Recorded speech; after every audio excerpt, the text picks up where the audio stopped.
여러분 안녕하세요. 오롱장입니다. 오늘은 일단 재건축, 재개발, 시공사 선정에 대해서 좀 기사를 같이 보고자 켰습니다. 시청하시기 전에 구독하기, 좋아요, 멤버십 부탁드리고요. 제 정규 강의는 이번 주까지만 접수가 가능하세요. 그리고 클래스 101 책은 아래 링크에서 확인이 가능하세요. 서울 재건축 재개발 시공사 선정기간 단축 추진, 자금 조달 숨통 기대라고 되어 있습니다. 이게 보면은 여러분 서울은 좀 다르죠? 서울은 보시면 여기 쭉 나와 있습니다.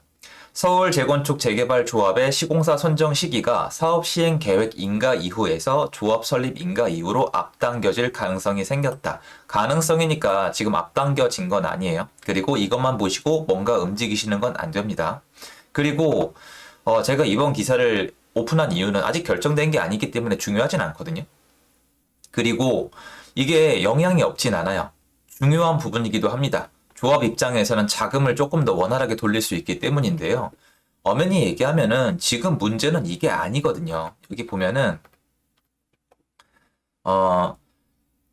오늘 6월 회의에서 상정이 결정되면서 통과 가능성이 생겼다요. 가능성은 생겼습니다. 근데 지난번 회의에서는 이 안건이 통과될 경우 정비사업 속도가 너무 빨라져 시중에 풀리는 주택 물량이 너무 많이 늘어나는 것을 우려해 보류 결정을 내린 바 있다면서 시의회 통과를 기대하고 있다고 했다라고 돼 있잖아요. 여러분 이걸 좀 말씀드리고 싶은데 이거 잘못된 생각인 거 다들 아시죠? 여러분. 아니 여러분 지금 우리가 지금 여기 계신 분들이, 이 의원님들이 도대체 어떤 생각을 가지고 여태까지 서울 주택 계획에 대해서 참여했는지 저는 여기서 나온다고 생각을 하거든요. 무조건적인 비판이 아니고요. 이거에 대해서 말씀을 드리고 싶어서 기사를 킨 거예요. 2012년부터 시작된 일몰제, 재개발, 재건축을 다 틀어막고 10년 동안 서울의 공급을 막아냈고요. 지금부터 본격적인 부작용이죠. 서울의 재개발, 재건축을 하지 않은 대가가 본격적으로 나오는 게 2022년, 2023년이에요. 이런 입주 물량 가지고는 주택시장을 원활하게 돌릴 수 없어요. 믿을 수 있는 건 지금 인천밖에 없죠. 경기도도 쓸 수 있는 힘을 다 써버렸단 말이에요. 그런데 이거 보세요, 여러분. 지난번 회의에서 이 안건이 통과될 경우 정비사업 속도가 너무 빨라져서 시중에 풀리는 주택 물량이 너무 많이 늘어나는 것을 우려해 보류 결정 내린 바가 있다. 이게 지금 현실감이 있는 사람이 할 수 있다고 생각을 하세요? 이거는 지금 비난받아 마땅한 게 아니에요. 그러니까 이분들은 쭉 돌이켜보면 여러분, 앞으로 여러분이 의사결정할 때도 중요한 건데, 생각 자체가 주택을 공급하면 안 된다. 지금 주택이 너무 충분하다. 나만 넘쳐난다라고 생각을 하세요. 왠지 아세요? 이분들 눈에는 빌라, 반지하, 오피스텔 이런 거 있죠. 그냥 서류 보면은 이 서류 보면은 주택이라고 나와 있는 건 싹 다 주택으로 보이거든요. 사람들이 뭘 원하는지 모르고 이 조합이 돈을 많이 가져갈까봐, 조합이 좀 더 사업이 원활해질까봐 걱정을 하시는 분들이 지금까지 이끌어왔다는 게 제 의견이에요. 이게 아니면 지금까지 이럴 리가 없어요. 이렇게 재개발, 재건축이 막힐 리가 없어요. 그런데 전 이런 거를 보면서 어떤 느낌이냐면, 진짜 제 초환이나 아니면 분양가 상한제 푸는 게 만만치 않을 수도 있겠다. 물론 풀리면 풀리는 거고 여기서 결정된 문제는 아니거든요. 근데 저는 이거 보면서 되게 놀랬어요. 되게. 왜냐면 사실 경기도는 이미 하고 있는 거거든요, 이거를. 서울이 아니라. 그리고 이 서울은 이걸 못하고 있고 경기도는 하고 있잖아요. 그러니까 시공사 선정을 더 먼저 하거든요, 경기도권이. 그런데 사실 그렇다고 그럼 경기도에 있는 재개발, 재건축이 훨씬 더 편하게 빨리 가느냐? 물론 더 원활하고 속도감이 있죠. 그런데 사실 중요한 건 어쨌건 조업의 사업성이거든요. 사업성인데 제가 하고 싶은 얘기는 뭐냐면 많은 분들이 지금 이것 때문에 서울의 어떤 조합들의 자금 문제 때문에 이게 늦게 가는 줄 아시는데 정작 중요한 건 이게 아니에요. 이게 아니에요. 그러니까 이거는 저는 이제 괜찮다고 생각을 해요. 괜찮다고 생각을 하는데 지금 경기도권이랑 서울이랑 비교했을 때 이게 문제가 아니라 제가 봤을 때 정작 제일 큰 문제는 재초원이랑 그리고 분양가 상한제거든요. 그러니까 둔촌주공 보면 아시잖아요. 둔촌주공이 건설사 선정이 늦어져서 지금 이렇게 됐나요? 전 아니라고 생각을 해요. 그래서 저는 기사 내용을 자금 조달 숨통 기대. 서울은 여러분 조합이 물론 부자는 아니지만 돈이 그렇게 없진 않거든요. 왜냐면 처음부터 애시당초 그 지역이 가고 있는 이유가 뭐냐? 가고 있는 이유가 이미 어느 정도 사업성이 확보되기 때문이거든요. 그래서 건설사가 들어와서 박터지게 싸우는 거잖아요. 물론 이렇게 건설사 선정을 앞당기면은 조합 입장에선 좋아요. 사업이 좀 더 원활하게 되는 건 좋아요. 근데 저는 이런 부분 말고 좀 더 근본적인 문제를 손대면 안 될까라는 생각이 들어요. 근본적인 문제는 뭘까요? 여기 나와 있잖아요. 자금 조달 숨통. 이거는 여러분 재개발 재건축 사업이에요. 저는 많은 분들이 제발 이거를 좀 생각을 했으면 좋겠어요. 이거는 재개발 재건축 사업인데 막 이런 내용들이 많이 들어가 있어요. 시중에 풀리는 주택 물량이 너무 많이 늘어난다. 이러면 여러분 어떻게 되겠어요? 시공사에서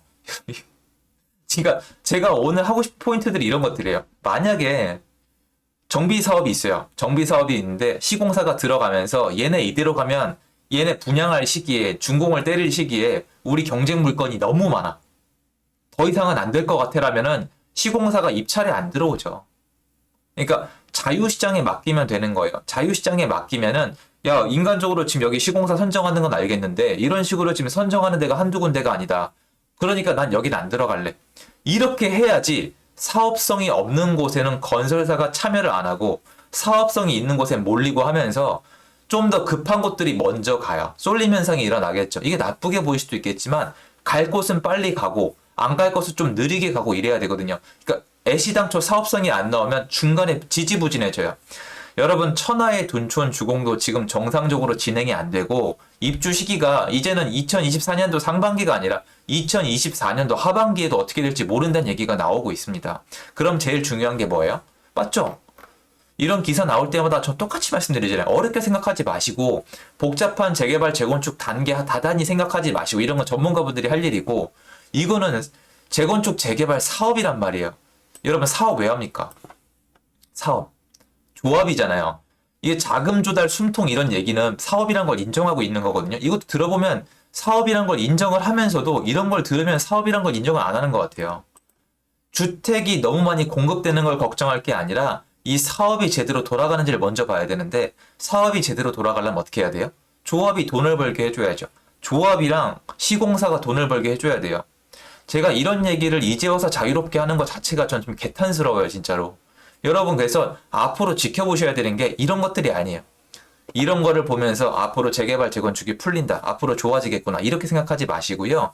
제일 앞으로 계속 지켜보셔야 되는 건 뭐냐면 재개발 재건축 사업에 있어서 과연 이 조합의 돈을 벌어가는 걸 이렇게 존중해 주는지 거기 참여한 시공사가 돈을 벌어가는 걸 존중해 주는지를 보시면 돼요. 그게 제일 중요해요. 그럼 많은 분들이 이렇게 얘기할 거잖아요. 그래 그럼 그렇지. 너 같은 투기꾼이 또 역시나 돈 있는 사람들의 편을 드는구나. 오히려 아니죠. 그거는 정말 생각이 짧은 분들의 생각일 뿐이에요. 여러분 만약에 재개발 재건축 조합에 이런 짜잘한 단계 말고 사업성과 걔네가 돈 벌어갈 수 있는 사업이란 부분을 인정해주면 어떻게 되겠어요? 자기들끼리의 경쟁이 치열해질까요? 낮아질까요? 경쟁이 치열해지죠. 그럼 어떻게 됩니까? 분양이 제대로 안 되고 미분양이 나고 분양가를 알아서 낮춰요. 어떻게 할 수 있냐고요? 여러분 경희공자이 있죠. 경희공자이 재개발이에요. 고덕 레미안 힐스테이트 고레일 있죠. 그거 재건축이에요. 걔네 다 어떻게 된지 아세요? 미분양이에요, 여러분. 택지고 재개발이고 재건축이고 다 미분양이에요. 택지는 어디 있어요? 마곡지구 미분양이에요. 경기공자의 미분양이에요. 고레일 미분양이에요. 왜 미분양이에요? 그때 당시에 같이 입주량이 많았거든요. 사업은 경쟁을 통해서 안정시킬 수 있는 거지 어떤 과정이나 절차를 통해서 띄울 수 있는 게 아니에요. 오히려 이런 절차나 과정을 통해서 갑자기 쏠림 현상을 만들면은 부작용, 유동성, 투기 세력이 들어와서 나중에 던지고 나갈 때 부작용이 생깁니다. 전 그래서 이걸 반대하는 건 아니에요. 전 오히려 좋다고 생각을 해요. 지금이라도 하나하나 이렇게 풀어줘서 원활하게 만들어야 된다고 생각을 해요. 그런데 가장 근원적으로 지금 이렇게 시공사 선정을 단축시키는 게 좋은 게 아니라 이건 차라리 건설사랑 조합해서 약간 좀 뭐라고나 할까요?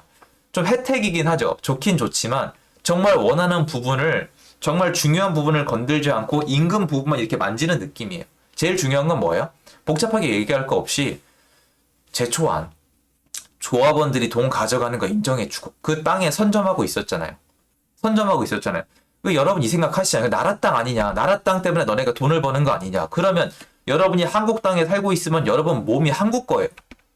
여러분 거잖아요. 누가 지나가다 툭 치기만 해도 고발고소하는 게 지금 사회인데 내 인생의 한마디만 해도 개거품을 무는 사회에서 그럼 한국 땅에 태어났으니까 이 여러분 몸이 이 한국 거예요?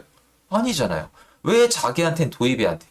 돈 내고 저 땅에 먼저 진입을 했잖아요. 남들이 별로라고 할 때 저기 진입을 했잖아요.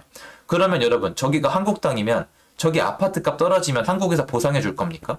말도 안 되잖아요. 그러니까 조합의 이득을 존중해주고 저기 건설 열심히 한 시공사들, 건설사들 돈 벌게 해주면 되잖아요.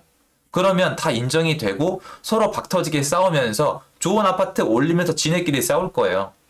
지네끼리 싸우게 하잖아요. 그럼 또 높이 올려요. 전망 좋게 나온다고. 높이 올리면 어떻게 되는지 아세요? 시공비가 엄청 들어가거든요. 근데 분양가는 못 올려요. 이런 식으로 미어 터지게 만들어놔야 되는 거지. 이렇게 하나하나 찔끔찔끔 풀면서 사업성을 인정해주지 않으면은 부작용만 생겨요. 투기 세력이 좀 건들다 말다. 그래서 저는 나쁘다는 뜻은 아닌데 이런 식으로 하나하나 좋게 해주실 거면은 근본적인 문제에 대해서도 한번 터치를 하는 게 필요하다고 생각을 하고 여러분도 기사를 볼 때 이런 것만 보고 아 재개발 재건축 좀 들어가 봐야 되겠다 이런 생각 말고 근본적으로 생각을 해보세요. 사업성 자체가 인정이 돼야 돼요. 그리고 사업성 자체가 인정이 됐을 때 막 재개발 재건축 들어가라는 얘기가 아니라 그 생각도 하셔야죠. 경쟁이 심해지는 거 아니야? 좀 잘 따져봐야 되겠는데 이렇게 신중한 접근이 필요합니다. 그래서 재개발 재건축을 기사를 왜 읽었냐면 요새 좀 예민해요. 여기 투자하려는 분들이 너무 많아요. 시작도 안 했는데 일기 신도시 이런 거 좀 지켜보시고 앞으로 근본적으로 어떤 변화가 있는지 좀 살펴보고 접근하시는 게 좋아요. 왜냐면 무조건 좋은 게 아니라 박터지게 싸우는 세상에 올 수도 있기 때문이에요. 도움 되시면 좋겠고요. 앞으로 같이 좀 지켜보셨으면 좋겠습니다. 감사합니다.